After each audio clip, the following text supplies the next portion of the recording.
Series 93-102, items 1 through 48. Brought to you tonight with both great enthusiasm and some hesitation. First off, there's the mind and thinking, and then there's consciousness. And one seems to begin inside of the other. Then one appears to become captive of the other. What people such as you attempt to do is to set up a new arrangement. Subdistinction. Consciousness needs no introduction, such as the one just given for the sake of the mind. The mind can entertain. Consciousness and form. Without the mind, no consciousness. With too much, not enough.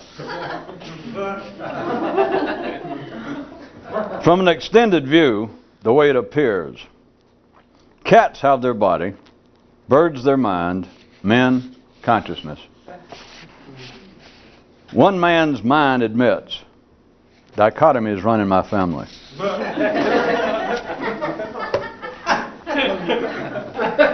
Don't waste consciousness on conversations and comments. These are jobs for the mind.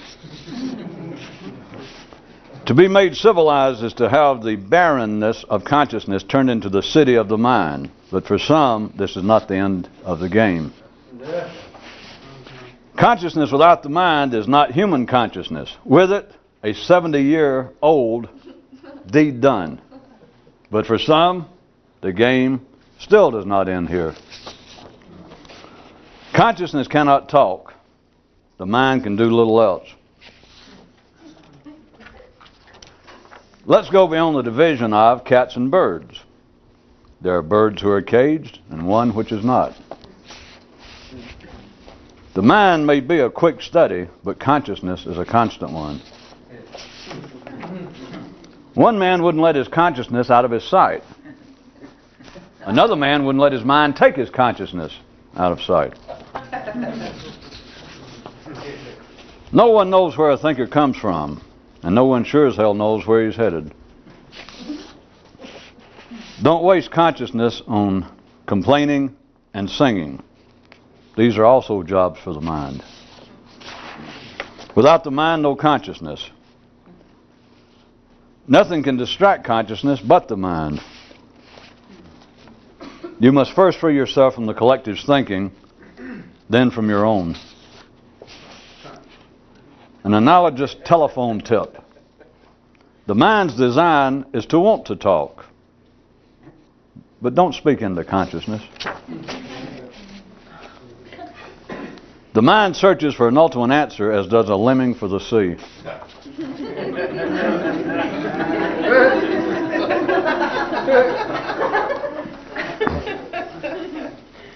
Two things. There's the mind and thinking, and consciousness and point-blankedness. Without the cats, there are no birds. Without the brain, there is no mind. But that, dear humans, is still not necessarily the end of it. While dichotomy is running the family of the mind, consciousness just runs. The mind's dream of a future paradise is, in fact, the memory of the barrenness of initial consciousness. The mind can be clever, consciousness wise.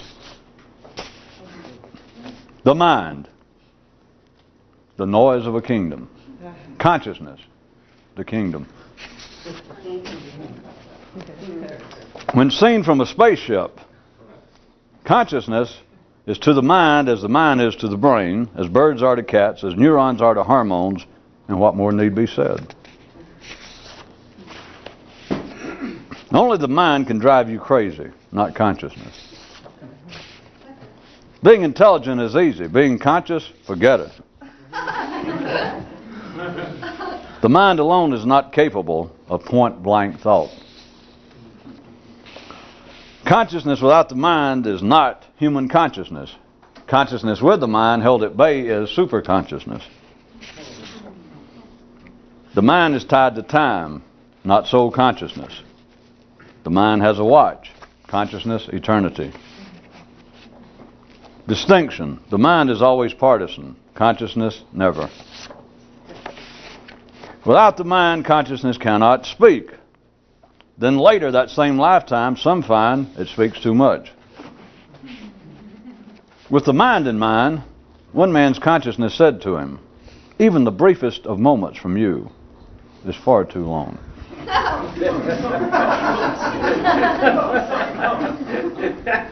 A note regarding intellectual support. Consciousness cannot ever let you down, since it does not know what that means.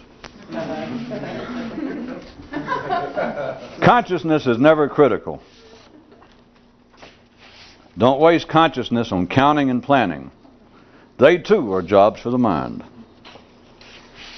The mind personal, consciousness greater. A man does not know that he is conscious until he has a mind to tell him that he is. Then for some, it's too late. Meanwhile, later, these same some can discover that it is not too late. That in fact, it all occurred at the only time it could occur, and that the time is always just right for the some to make their needed adjustments. One man told his mind, "Don't talk to me when I'm trying to be conscious."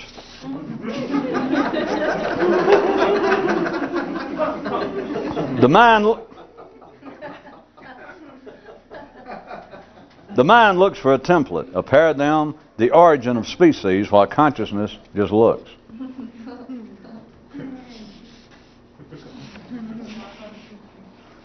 Legerdemanian legend. There is magic that consciousness can do that makes all of the stage illusions of the mind look like cheap pocket tricks. The adversarial arrangement. The body is feral, the mind civilized, consciousness remains neutral. Whenever his consciousness would drift away, this one man would say to it, "Return with me now to those wondrous days that are every day. Right here, right now." Mere aggression lies forever, safely beyond the pale of pure consciousness. Trying to be conscious without the mind's interference gives a man something always to do.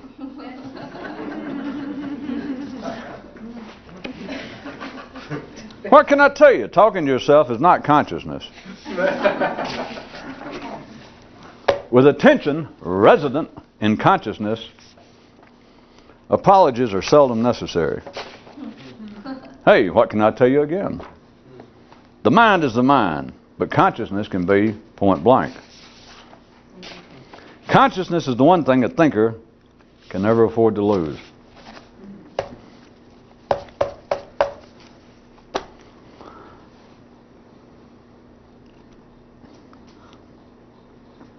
We could surely come up with other terms than those as mundane as the mind and consciousness. But we've already been through neurons and hormones, we've been through cats and birds, we have been through primary and secondary, we have been through Jesus, who knows what. St. Paul and Minneapolis.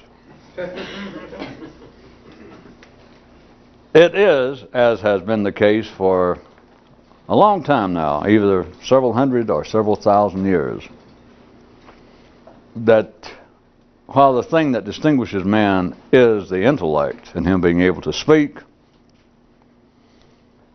that is not the end of it.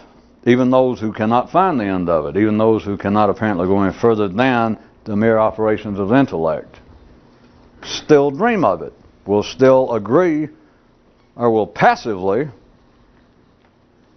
feel some agreement if they hear from some source, religious, mystical, philosophical, science fictional, that man's intellect in some way can be greater. People will go, yeah. If you don't put enough trappings on that, if you do not add enough modifiers to drive them away, ordinary people will go, yeah, that's got to be true. Life makes them know that. So if we use the mind just to represent a man intellectually alive, needing no additional modifiers, needing no additional descriptions, considerations of his degree of intelligence innately, his IQ, his education. He simply has a mind. His brain is operating to the point that he will talk to himself. He has thoughts. And we need not concern ourselves now with what sorts of thoughts. Not erroneous thoughts, not good thoughts, not correct thoughts, not decent thoughts, not any particular kind of thoughts. The man can talk, so his mind operates. Now, strung out between these items 1 through 48 was several that said such things as, without the mind, man would not be conscious. And there was one that even referred to the initial barrenness of consciousness. And it said that upon this plane, this barren plane of consciousness, was imposed a city of the mind. If you took it very simply, which is not untoward, and you took consciousness in the beginning as being the potential, and you would not still be ill-formed to think of it as a kid with a brain, a child with a brain, no particular neural problems, no physical problems, and life, apparently, his environment, begins to educate the child. Some combination, as ordinary people would have it, some combination between his environment and the natural genetic makeup of humans. He begins to want to talk. Then he begins to talk. Then he begins to apparently focus his eyes. Then he begins to respond and look at someone and say mama and daddy. He has a mind. You could start off and look at consciousness, that there was an original potential, which was like a barren plane, but what would it amount to? Because if you did not get into unprofitable, sticky, verbal, theoretical disputes with yourself, you should be able to easily see that all sorts of other creatures on this planet, especially the primates, have a sense almost of consciousness. That is, a chimpanzee or even a dog compared to a worm, they'll watch you, they'll respond to, they seem to have some awareness of the environment. Sentient creatures, they seem to respond not just to the natural environment, but they seem to, when I say natural, not just the survival level, but they apparently will respond even to things approaching a higher nature. That is, things that do not have to do with their survival. When I say a higher nature, I don't mean to imply that baboons are necessarily having mystical experiences, although, who am I to say? It is simple. Well, look at a dog. Look at a cat. They have a kind of consciousness. Now, let's don't play with the words and argue about them. But they have a kind of consciousness that you cannot see, say, in a turtle or a worm. Not just because of the size of their eyes. They seem to be of some higher order. So assume, follow me, except you will not be misled, that the primates have a sense of consciousness, but they do not have a mind. It is like a barren possibility, and when I say barren, I don't mean that it's devoid of any function, because it obviously makes them better adaptable to the environment to have a kind of awareness, a kind of consciousness. But there's a difference between even that level of being conscious, in the same way that if you saw a child just in the first few months, you would even think then that perhaps the child, even at that stage of just laying there and it's almost a little blob and looking around, but its eyes begin to sort of be able to focus, that you think, well, in some way right now, if this little child never progressed any further, he would be in some way superior physiologically, neurologically, than a grasshopper or an eel. That there's some sort of, if he never learns to talk, if he never develops any sort of intelligence, there is a kind of consciousness. Let's just, like I said, don't argue the word, we could call it something else, but that's fairly well used, that the nervous system is at such a level, the development just naturally in the creature, that they are developed beyond other fellow creatures on this planet.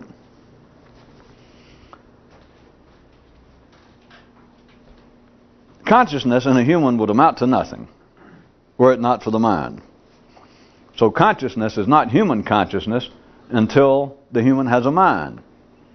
Now, let me digging through them all, there's a handful of variations of that. Consciousness is not human consciousness until it can speak. And human consciousness in the beginning is almost as though it were a barren, again one more time, barren, I mean undeveloped. It's this great plain. And it really amounts to naught until something is built on it. And what is built is a city of the mind. A noisy, verbal, always somewhat dissatisfied, not limited to strictly survival needs. And so what goes on in the city, you can look at from outside, if that were possible, and go, well, what they're doing in the city, now that we have that the consciousness of a human, the potential, the consciousness has turned into a mind, it is now involved with things that were not actually necessary, that we look upon allegorically. The city that has been constructed out here on this plain, undeveloped consciousness, and we have developed this city, you could look into it from afar, from outside, if that were possible, and so what they're doing in there is really irrelevant. It may be entertaining, it may be avocational. That's not the point now that I'm trying to get you to see. It doesn't matter what's going on in the city. If the city had not been constructed, consciousness would amount to nothing. You would be no better off, man would be no better off than any of the other primates. Because it is not, I submit to you, it is not fallible, it is not erroneous at all to consider that the consciousness of a primate, of a dog even, is that far removed from human consciousness. Just consciousness. Now the initial state, the potential, that the nervous system has been developed to the point that at least with dogs, chimpanzees, the primates, they're right on the edge of being able to become attentive to affairs that are not survival in nature. Well, that's what a dog take up with humans. Why is any animal apparently domesticated, besides the fact that if they're already pack animals, you can imprint them and they will seem to be submissive to you, but you can do that to a duck, you can do that to a chicken.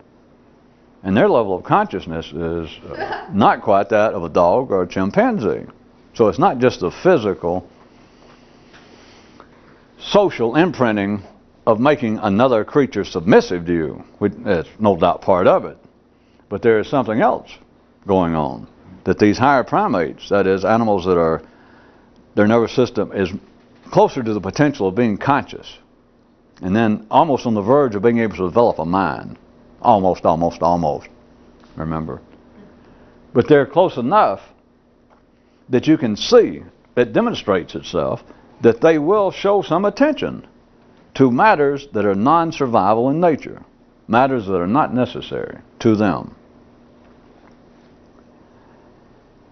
When this happens in man, that is, consciousness turns into a mind, it is, at the level of speaking of humans as fully functioning humans, it is a matter of life and death. That consciousness must turn into a mind. It must speak. But then what happens, without going into the whole history, which we've been doing now for years, it begins to talk to you. You begin to talk to it. And still, I know that people do not like that description. They resist it, like I don't talk to myself. Yes, you do. That's how the mind is based, is you talk to yourself. You count, you sing, you complain, you comment, you react to yourself. Now, I don't talk to myself. Well, it just shows that you've got no idea what's going on in your head then. None. That's what you're constantly doing. And the mind does not notice it because that is the mind. And if you never go past that, you cannot tell an ordinary person, you can't make any comment about their mind and say, well, many of the operations that you do mentally, that we do mentally, you get him, catch him off guard, say that we do mentally, that men do mentally, are not necessary. They're not serving any individual purpose. And a man might say, how so? And you say, well, you're continually counting what's going on in life. You're continually planning for tomorrow. You're continually making critical comments, observations, perhaps enlightened, helpful. But you're constantly doing it. And the man will go, well, yeah, that shows that's an intelligent, concerned person. And if you tried to tell them it individually serves no purpose, individually, that you could let another part, if you could expand, if you had any desire to expand what you call your mind, I'm talking to this ordinary person, if you had any desire to expand your mind into another level, then what you're doing now, at best, what you consider to be the best operations of your mind,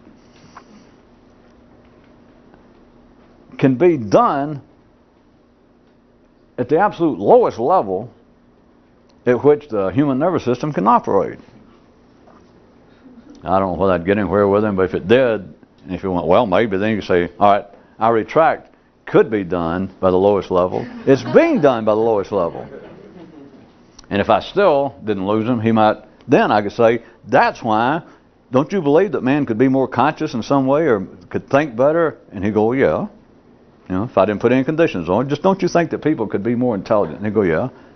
And then I would want to go, huh? What were we just talking about?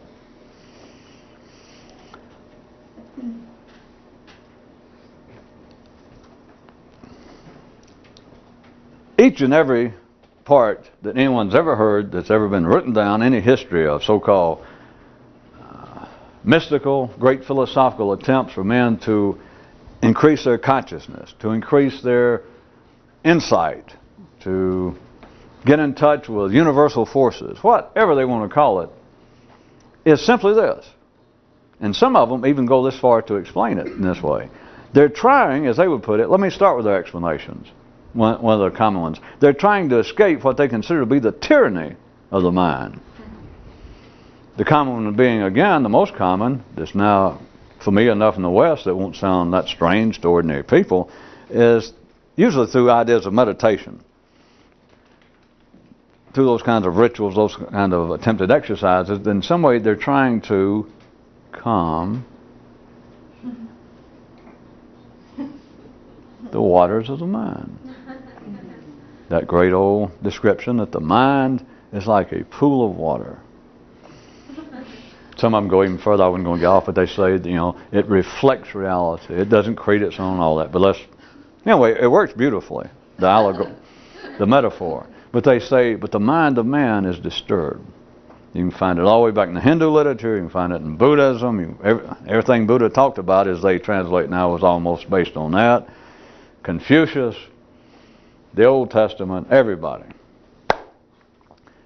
But then they have to go off into behavior and ritual, because that's all that men are interested in normally at a collective level.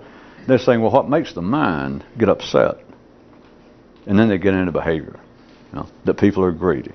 People want too much food. They want their neighbor's food. They're too sex-driven. They're too carnal in nature. And nobody can deny it at the ordinary level, because you already feel guilty that you're not complete. I mean, you have to. You're not complete. We've been through that. You cannot make a beaver feel guilty.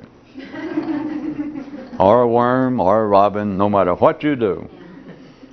I'd hate to see you go out and try, just in case you could perhaps make some poor furry creature neurotic, but you cannot, no matter, you know, you can forever tell a beaver a bad beaver. You can even try and be specific. Do you realize that you cut down trees on property that's not yours? You do everything you want to. You cannot make an animal that does not have a mind, you cannot feel guilty. And once you've got a mind, you can be made to feel guilty, because in a sense you are guilty, collectively, because once the mind gets going, it's a city. It's alive and it never sleeps. New York just stole that line. The mind was the first one that said that. It never sleeps because it's never finished. The body will sleep because the body is finished. If you're sane, the body is finished. You get up, you eat, you sleep. I mean, you run around, get exercise, and drink water, and then you lay down, you go to sleep. The body is finished. The body does not feel guilty. That's why the body won't get up when it gets overweight and get out and run. But notice the mind doesn't sleep. And people find that strange. And they go off into other kinds of, what we need is interpretations of our dreams. I'll tell you the interpretation, the mind never sleeps. It's guilty. It's guilty, that's all. Dreams are no more than a form, if you can see it right quick, since some of you are laughing in a certain way. Dreams are like religion, except you can do it while staying home. It's the same thing.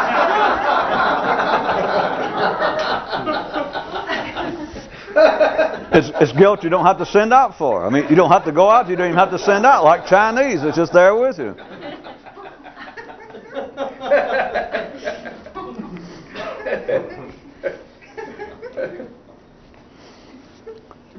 At any rate.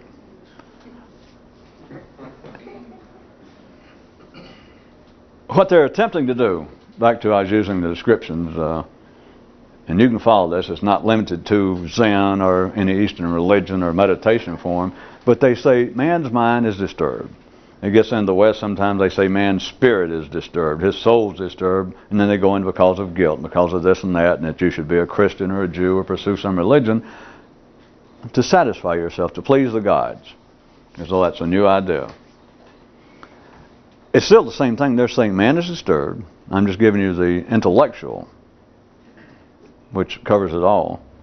Ordinary view is that the mind is like a pool of water. It reflects, it has depth and has all this, and it sounds great. But then they say, and the waters are disturbed. And if you don't put any kind of religious or moral connotation on it, people go, well, yeah. Because you know it is. You're sitting there and your mind's somewhere else. You're worried about what's going to happen about the mortgage or your social life. It's like the mind's always jumping around like some kind of dragonfly out on a hot summer's day on a little pool of water. Yeah, it's going like that. And they say, what we're trying to do is we could calm it. And people have the experience. Might I suggest, under certain conditions, sex comes very close. It's been noted a long time as writers have called sex back in the Western world, back in the Middle Ages, and further back than that in the other part of the world, but the little death. It's been described as writers that a few moments right after sex, right after a climax, it's not a release of physical exertion. It's not that engaging in screwing is going to wear you out that much, but at least with men especially, it seems to be. Women, you figure it out yourself, but with men, that's the way it's. That it's like some sort of release of the nervous system, and it's been described known as the little death, which is covering what I was going to point out, that people have some awareness of it, and it happens through drugs, but here's one that's fairly natural. Or it's been described as that's the only moments that man is truly sane. And that's been passed around through many forms of literature that just, it's almost as though, now let me put a few words in Shakespeare and the Western writers' mouths that would say, it's the few moments almost that any man, no matter how intelligent, no matter what a good, decent citizen, it's still like those moments right after reaching a climax, that it's only then, or it's then that a man is truly sane, just for a few seconds, a few moments. Why? And for women, if you don't know, I know you got your own version, I hope you do, but when sex is just right, with a man it's almost though, it's almost as though your mind stops. You're not unconscious, although men love to take a nap, which is sort of a, well, as obviously many of you know, it's been sort of a, quote, joke, kind of a, if you'll pardon, a bone of contention between men and women for years that, a man is prone to get, if he comes over and picks you up early and says, well, let's knock off a little quicker before we go out, and a man is inclined, when it's good, when it's just decent, when it's like it should be, is after the climax, he will almost just pass out. And women, historically, it's nothing new, have complained and become aware that, if I go to bed with him, we'll never get out. He won't take me out to eat. This son of a gun will take a nap. It's not really a nap. It's like the mind, and of course I'm also aware that there are religions and mystical systems that's even tried to do something with this for thousands of years, like sex should be a mystical experience, or, drag it out and do something. But you don't have to do it. You don't have to do anything extraordinary just to know, especially the men, if you think back, that when it's just decent, just good sex, and if something else doesn't happen, not to blame it on the woman, but if suddenly the phone doesn't ring or something, it's almost as though if you don't do something like begin to talk or do, the mind almost stops. I mean, it's what people go off and join monasteries and sit for 40 years and read the literature. They'll get their mind apparently stopped. The water's stilled just for a few seconds, and they holler eureka or whatever their version of it, and say the 40 years has been worth it. That is so extraordinary that here I sit, no drugs, nothing that I have done except on my own. I've been sitting here. I'm going to get to it in a minute. What they're describing is like another level of consciousness that the mind almost stopped.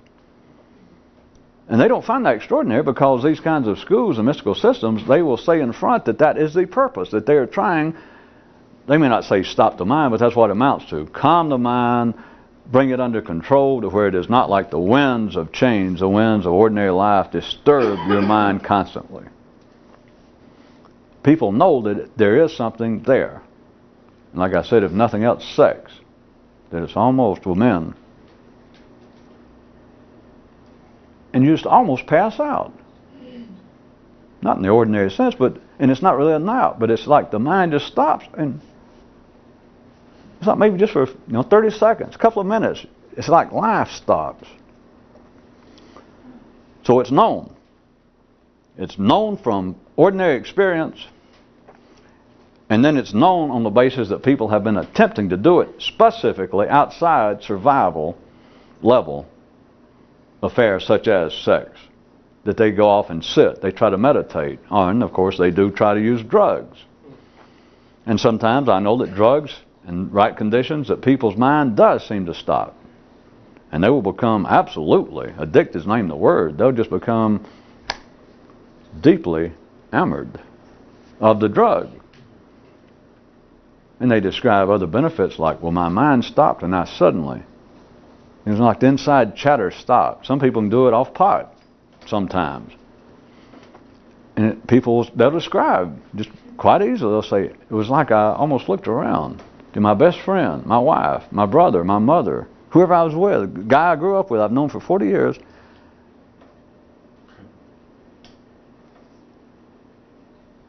And it's like I looked at him and I'd never seen him before.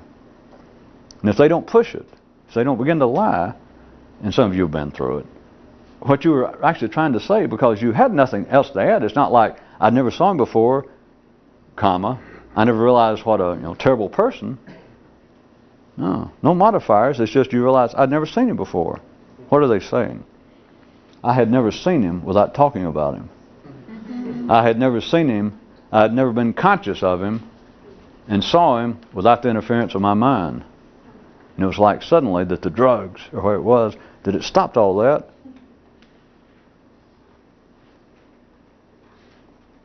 Because the mind can certainly look at things, and it will certainly comment.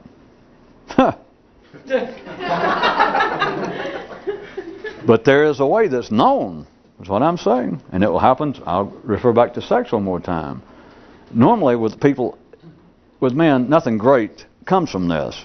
Because there you lay, and what are you going to do? I mean, you engage in sex because of survival instincts, hormonal level. But there it is, a moment that's almost as though some people spend lifetimes meditating, doing drugs, and it's almost as though life stopped. And of course you understand life didn't stop, because there you lay, you just reached a climax, and you hear the traffic, and maybe the woman's moving around, and you're aware that life didn't stop. But it's like your mental, not conscious.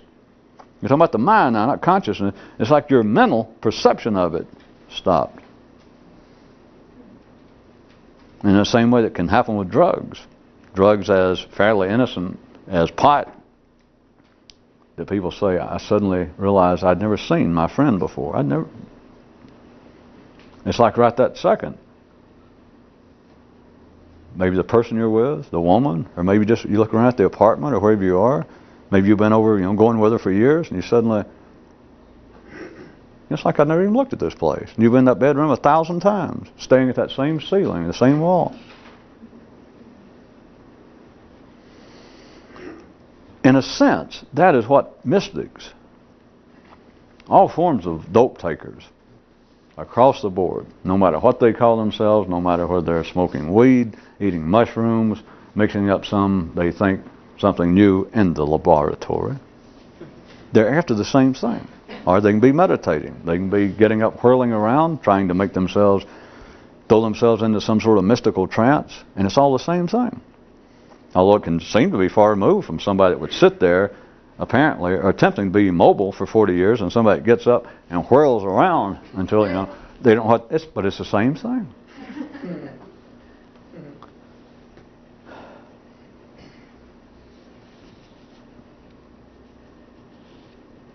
The first page.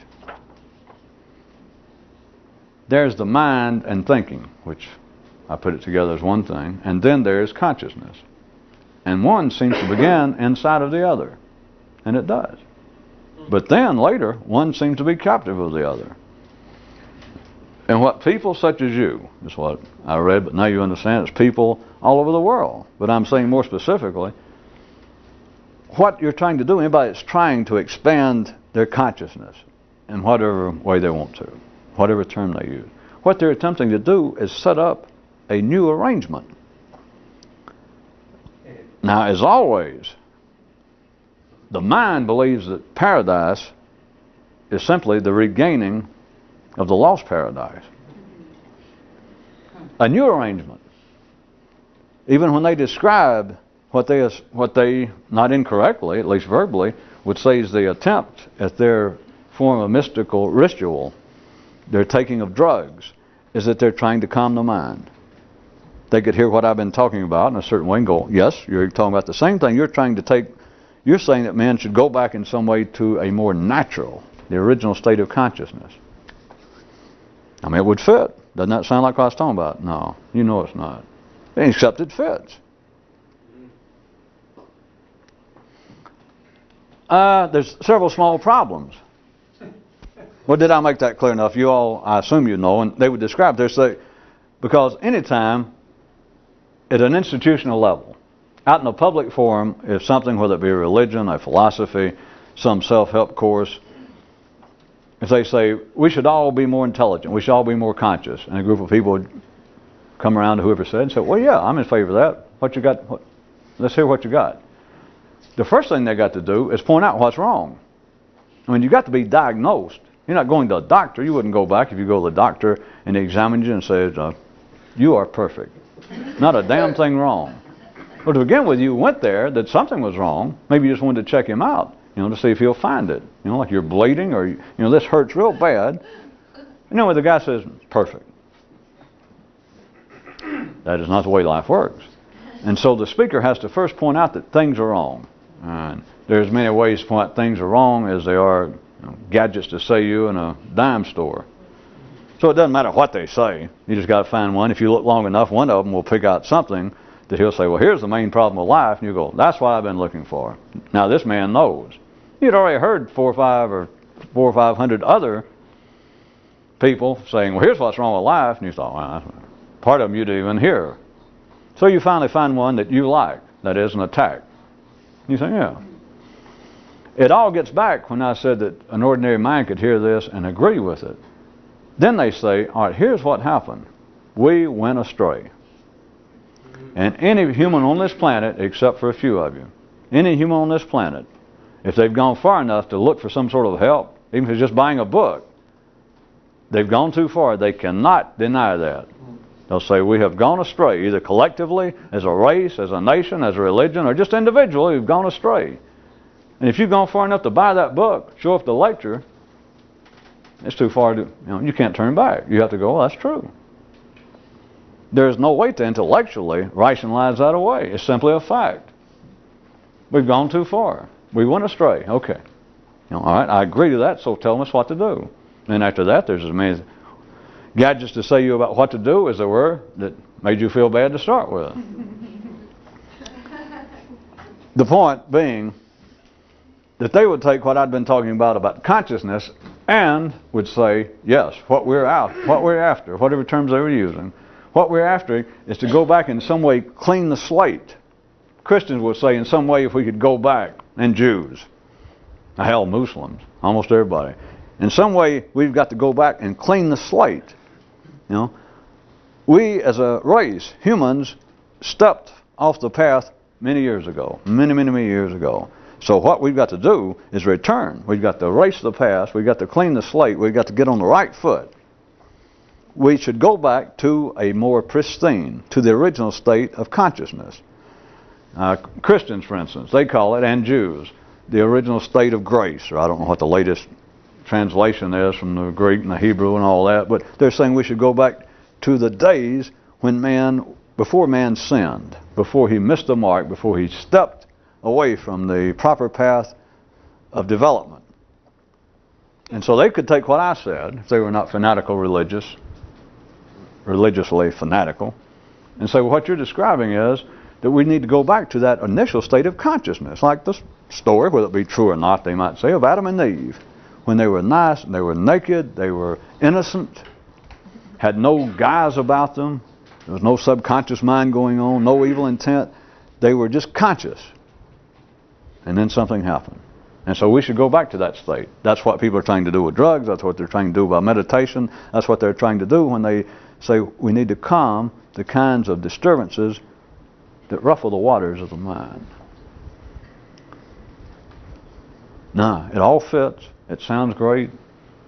And I certainly wouldn't get in public and waste my time. If somebody had said that, I wouldn't follow them as the next speaker and say, well, that man's wrong.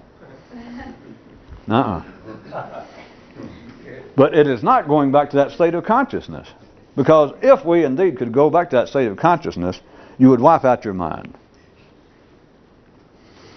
I mean, based upon what I just have been talking about, that is so literally true. Notice I got no reaction here. Either I guess you thought, well, that's obvious, or else you thought I missed it. There's nothing mystical about it. Consciousness, a man's not humanly conscious. He's conscious, but he's not humanly conscious until he has a mind. And then, for some, it's too late, was one of the items tonight, which, if you recall, a lot of you went, ha, ha, ha. It's not actually too late, but in the sense, once they believe that we should in some way improve ourselves, then it seems too late. All right? Man was perfect until he sinned, and then it was too late. You see? Adam and Eve, Ken and Barbie, and all them, they were perfect until they sinned, and now look at it. And they go, all right, yeah, if that's what you're talking about, yeah, what we should do is go back, if we could some way undo it, go back to that state. If you went back to that state, you'd be nothing. You would not be conscious. You are not conscious in the human sense until you've got a mind to tell you you're conscious. And as soon as you've got a mind to tell you you're conscious, it immediately, no matter what it says, it immediately makes you feel guilty. Well, all right, I know, Gild, I use that advisedly to get your attention sometimes. It makes you uneasy. It makes you dissatisfied. It makes you disaffected with the ordinary flow of evolution. It's supposed to. Because once you become conscious, that you have a mind that tells you you're conscious, that's the one thing that can grow. It doesn't tell you that you got a body. Your body knew that. Your body was conscious of itself. Your mind says, now you got a mind. You've got consciousness. And you go, yeah. And everyone understands that, well, but I'm not as satisfied. My mind is, or my consciousness. They can call it either one they want to, but I want you to see the difference. The mind says, I can never become as satisfied, even momentarily, in my mind, as my stomach can after a pizza. As my sex organs can right after reaching a climax. As my body in toto can after a good night's sleep. That there is simply no comparison if you're sane. There's nothing a man can apparently do to his mind, his spirit, his soul, his mind. There's nothing he can do that will satisfy it even momentarily. The same way that finishing off 2.5 pizzas alone and going, oh, even just momentarily, you understand, just you only got a couple of seconds before you go, God, I wish I hadn't eaten that second one. But you all know momentarily, like the sex, like for the few seconds, it's almost like life is, oh. Nothing approaches ordinary people that condition mentally. So you cannot go back. But they believe if I could go back, if you could go back, you would not be conscious. All you'd have done is unwind it, and you would be no more than a primate. What they're after, and what you guys are after, that I say what you're trying to do is set up a new arrangement. A new arrangement, not an old arrangement revisited, not even an old arrangement brought up to date. It's not possible. A new arrangement.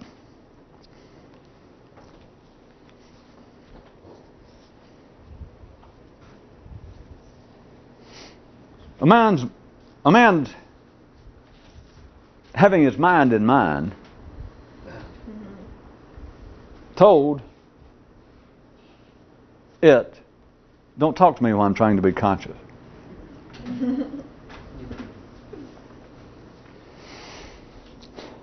I'm doing variations, those of you that remember these. A man's consciousness, a super consciousness, a different consciousness. Not the old consciousness, because he's got a mind or he couldn't be doing this. A man's consciousness told him that even for the briefest of moments when you're away, it's too long.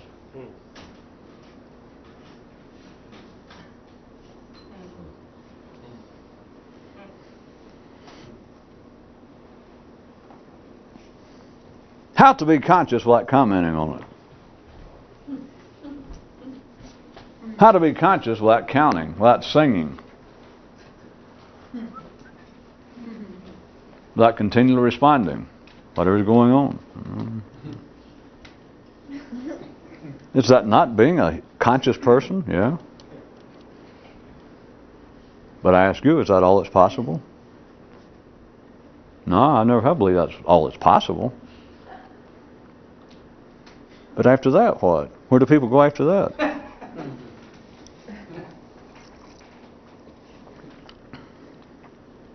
By and large, what they do after that, if they take it seriously enough, that yes, you're correct, I am not satisfied, and I attempt to do something about it. I read books, or I join clubs, or I go to lectures, or I've even spent time in a monastery or some group of meditating mystics. But if you tried to ask the people, or ask yourself, well, what is it specifically that group or you thought you were trying to do? And no matter what they describe, once you can see it, they are attempting to refurbish the mind. They may call it the spirit and the soul, I know all that. They're trying to become a better person. They're trying to make up for their past sins and etc. Which, as long as you will continue to react to that kind of collective thinking, in a sense you're safe. Life will approve of you because you're not going to do anything.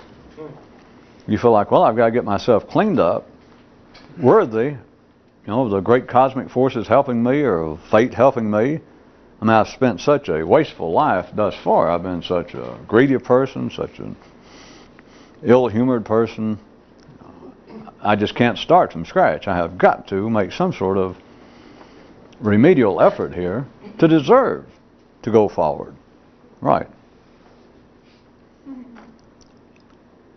It is all still a belief that in some way the mind can be refurbished. That it's the mind's fault. Again, I know that throughout the years and throughout the world they will call it the soul and the spirit and etc. But it's still the mind, that my mind is at fault, not my consciousness. If they were following these words, it's my mind. Because I am basically a decent person. Everybody's basically a decent person. That's not sarcastic. All beavers are decent beavers. There's no such thing as a criminal beaver, as we already established. You can go try to make one feel like you're trespassing, but it won't work. There's no such thing as an unsociable beaver. Now, they may not be as sociable as you are, as a human, or as sociable as a lynx, but a beaver is beaverly sociable. And that's it. There's no way to refurbish a beaver. There's nothing wrong. But but when you got a mind, you can immediately, just somebody either tells you, or just life, some aspect of life can go, just walk past you and go, and you immediately go. You figure, I just got here in town. I just got a mind. I'm just a young kid. I'm 4 or 5 years old. How did the life already get the goods on me? Just barely talking, just barely walking around. You go out on the street, an adult, a stranger goes by, and he goes, and you just immediately assume, well, they got me already, and you don't know why. Well, I need help.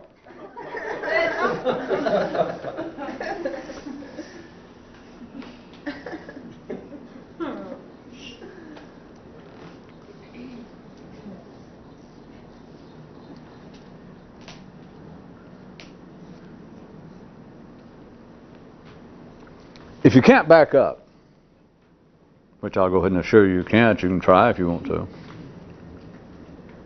Might keep you sane and distracted. 70 or 80 years. You cannot back up. You cannot bring the mind under control. The city is meant to be noisy. The city is meant to be disruptive. The city is meant to be disaffected with whatever the status quo is. If it's not, the city's dead. That is, your intellect is dead. The people are dead intellectually in that environment. There is no way to go back and calm the city. That's why people are satisfied, even those who make specific effort, that will go out and meditate and sit for 40 years. And we're not making fun of it. I understand the hunger, and you should too.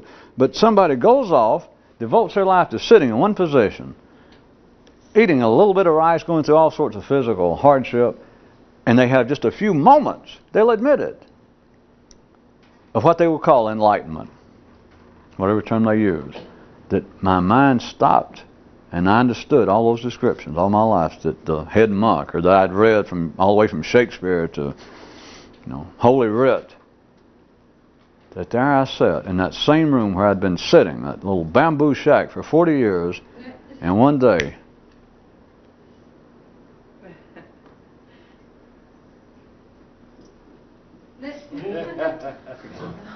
well, I mean it that way.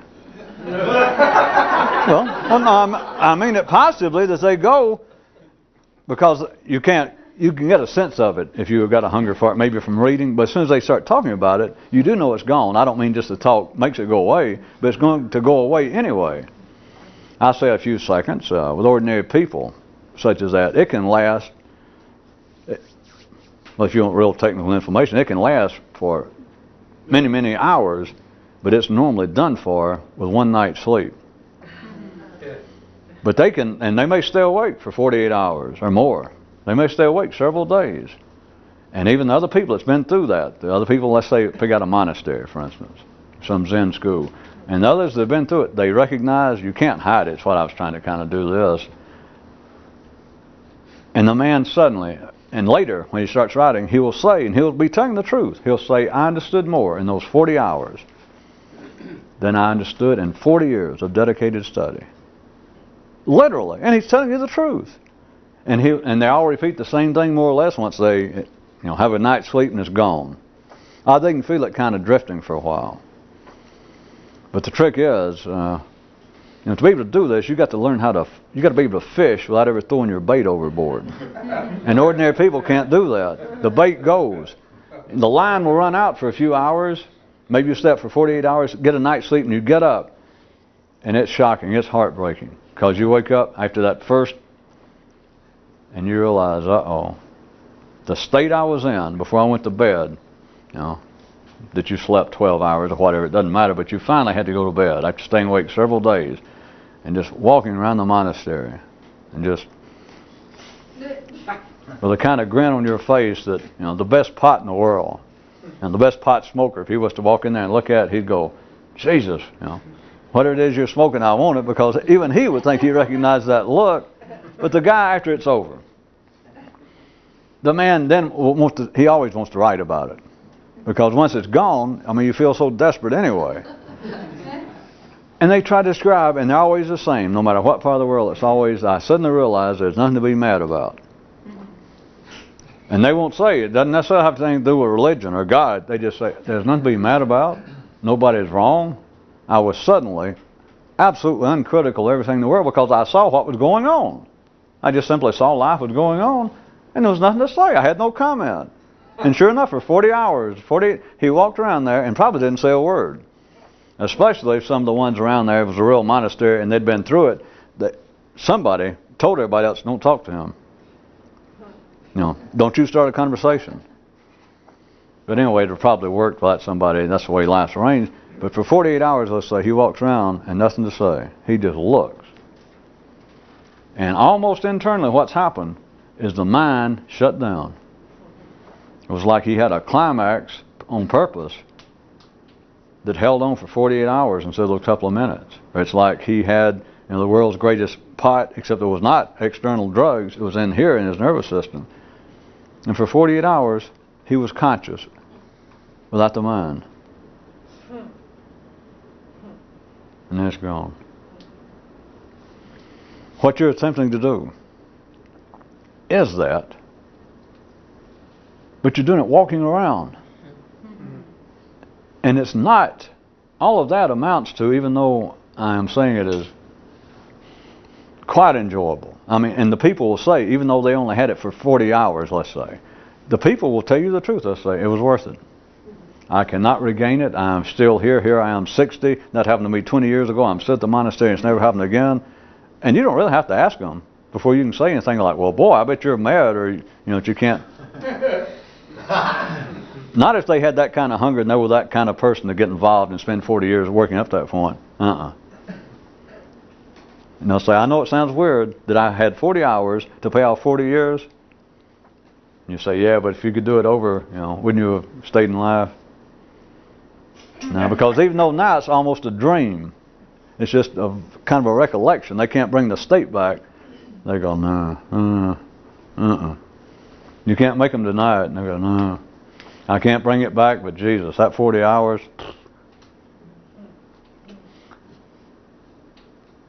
That is very close, though, to a regression, if you can't hold it. I'm still not trying to take away from it. Not at all. But the way not to lose it is you got to get out. No offense, one more time, I'm not knocking that whatsoever. I'm not being critical of that. That's been going on long before you and I were here. But there's another way that's always been going on also. Is rather than doing that, is you stay in life and you plod. You don't stop and sit. You just keep going. Well, of course it helps if somebody gives you some kind of hint that knows what's going on. It does. That helps a lot rather than just plodding. Is the tape out? Well, we're out of the hour tape, right? Almost. Well, there is a way that's not brought about by drugs, and it's not really the classical ways such as meditation and prayer or sleep deprivation or whatever. It is actually, it's close to that. That's why I even bring up that kind of enlightenment, that kind of moment. But you do it in the midst of the ordinary flow of everyone else's consciousness.